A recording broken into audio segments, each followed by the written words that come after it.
mythique Université de musique et des arts du spectacle de Vienne, qui, depuis hier, puisque la signature a été effectuée à Vienne hier après-midi, donc le 11 mai, et cette convention culturelle internationale va donc tout à l'heure être signée également par M. Raouf Amouri et par moi-même, bien sûr, à l'issue de la conférence de presse. Donc, j'entends préciser que Mohamed Hadachi et moi-même représentons M. Raouf Amouri qui souhaitait que nous animions cette conférence de presse nous-mêmes, étant entendu qu'effectivement nous sommes à l'origine de cette initiative. Aucune récupération d'image. M. Amouri nous rejoindra à l'issue de la conférence de presse. Donc cette convention culturelle internationale, comme j'ai déjà eu l'occasion de préciser tout à l'heure, va ouvrir nos portes encore un peu plus grandes à l'Europe. Vous savez que nous sommes déjà donc avec le Conservatoire national supérieur de musique et de danse de Paris. Nous avons donc eu nos 2 premières sessions en janvier et en avril dernier. Ces échanges qui permettent de faire venir des étudiants de Paris et donc maintenant de l'Université de Vienne, ces étudiants qui vont coacher, on va dire, qui vont faire profiter de leur excellence musicale à de jeunes Tunisiens. Donc en règle générale, ce que nous avons appliqué jusqu'à maintenant consistait à que chaque étudiant européen ait sous leur aile 3 étudiants tunisiens. Alors le but est de rayonner sur les 24 différents gouvernorats tunisiens afin de recruter des étudiants tunisiens, parce que bien sûr on ne peut pas recruter en une seule fois tous les étudiants, mais ces conventions culturelles sont signées pour 3 années, systématiquement pour 3 années renouvelables, puisqu'il est bien sûr hors de question de faire des choses sans lendemain.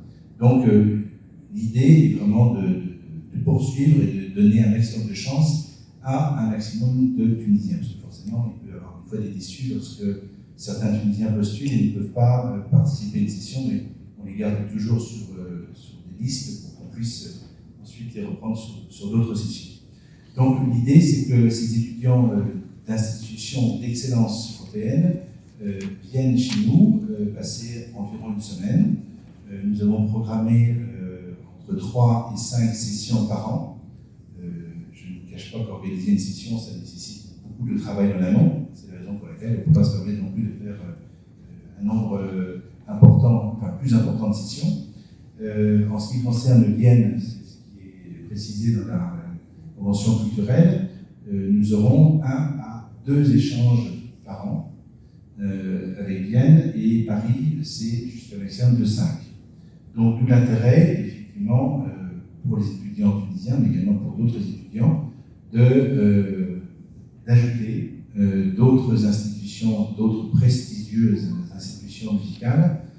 Je serai d'ailleurs à cet effet dès demain à Londres, et je vais pouvoir rencontrer les homologues de la Royal Academy de Londres lundi, ainsi que le Royal College de Londres.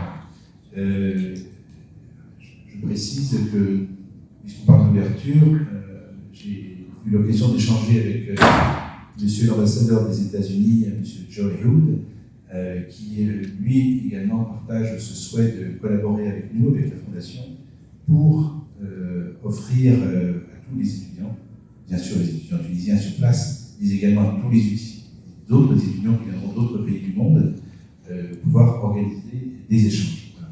Donc j'entends préciser, parce qu'on a encore échangé jusqu'à très tard hier soir avec M. Joey Hood, ambassadeur des États-Unis, et donc il nous apporte cette envie de soutien et surtout son souhait partagé que les institutions américaines soient, on va dire, à moyen terme, à court ou moyen terme. Alors, on a toujours envie que ça se fasse vite, mais vous savez, une convention, ça se discute, il faut des programmes pédagogiques, il faut des objectifs pédagogiques et artistiques, parce qu'on parle d'institutions, naturellement, qui ont besoin d'avoir des objectifs pédagogiques et artistiques.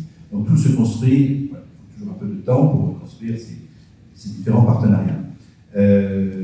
Alors, on parlait de Londres, je serai également à New York dans quelques jours pour rencontrer justement les dirigeants de différentes institutions, de prestigieuses institutions américaines. Et je ne manquerai pas de m'entretenir à nouveau avec M. l'ambassadeur des États-Unis de mon retour en Tunisie début juin pour élaborer ces différents projets avec les États-Unis.